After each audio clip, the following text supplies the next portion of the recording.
අපි මේ rapid revision එකේ unit 9 වල ඒ කියන්නේ Python computer programming කියන unit එකේ 2019-22 structured සහ රචනා ප්‍රශ්න ටික සාකච්ඡා කරන්න යන්නේ.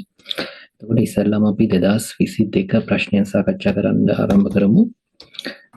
මෙතනදී අහනවා වෘත්තයක වර්ගඵලය ගණනය කිරීමට ප්‍රතිදානය කිරීම සඳහා වූ ඇල්ගොරිතම් එකක් වෙනුවෙන් ගැලීම් සටහනක් දීලා තියෙනවලු. වෘත්තයේ අරය අපිට ගන්න කියනවා ආදානයේ ඉන්පුට් ලෙස ලබා දී සටහන කියලා දාලා තියෙනවා. වෘත්තයක වර්ගඵලය වෙන්නේ 3.14 වැඩි කිරීම r ඒ කියන්නේ අරය දෙපාරක්. ආදානයේ ඍණ සංඛ්‍යාවක් නම් ඔන්න වැදගත් පොයින්ට්ස් අපිට දෙනවා. ඍණ සංඛ්‍යාවක් නම් ඇල්ගොරිතමේ වර්ගඵලලේ ගණනය නොකළ යුතුයි. ඔන්න ඕකයි ලියවනම් හරි. මෙන්න මේ වචනේ මෙහෙමම ලියවනම් හරි. සමීකරණය තමයි ඔතෙන්ද එන්න ඕනේ. හරි.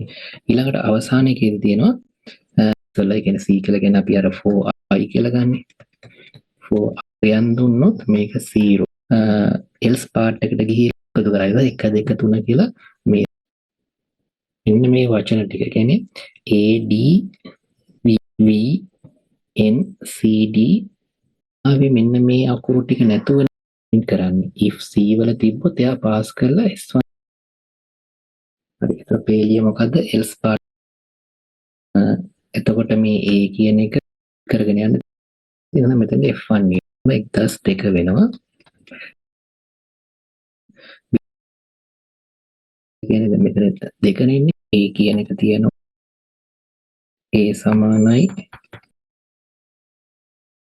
C කියලා කියන්නේ මෙතන දෙකක් ඉතිරි වෙන එක true. එහෙනම් දැන් A මොඩියුල් කියලා කියන්නේ C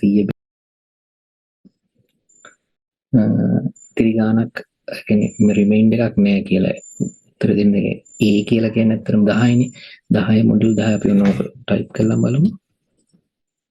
ඉන්න දැන් මෙතන ආයෙත්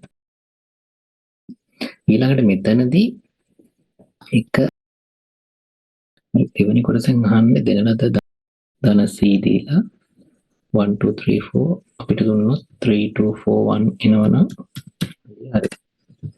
හරි. ඔන්න ඔකයි වෙනස්කම. මෙතන මේ තීරුව වෙනස් වෙන්න ඕනේ. ඔන්න ඔය විදිහට කියලා ලිව්වනම් ඔක ප්‍රමාණවත්. හරි. ඊළඟට මෙතන p parameters එක පාස් වෙන්න ඕනේ.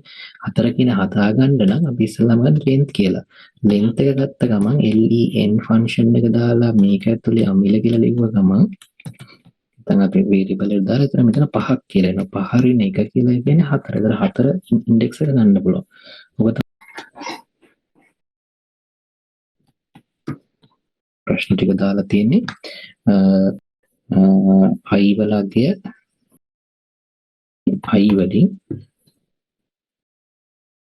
මම මේතරේ සාකච්ඡා කරන්න තියෙන දැන් කීප සැරයක් ඇවිල්ලා තියෙන මාක් ස්ක්‍රීන් එක මම මේක කරනවා ඒ ටිකත් හොඳට බලන්න. ඊට පස්සේ ඉතුරු ඒවාට උත්තර මම මෙතනින් ඉස්සරහට පස්සේ දෙන ප්‍රශ්නවල උත්තර ටික මේ ටියුට් එකත් එක්කම දානවා. එහෙනම් අපි Python සම්බන්ධව කතා කරන ටික මෙච්චරයි. ඉතින් Python වලින් ඕන දෙයකට ඔයගොල්ලෝ උත්තර ලියන්න පුළුවන් නේද කියලා මම විශ්වාස කරනවා. අපි ඊගාවට තවත් වීඩියෝ එකකින් හම්බෙමු.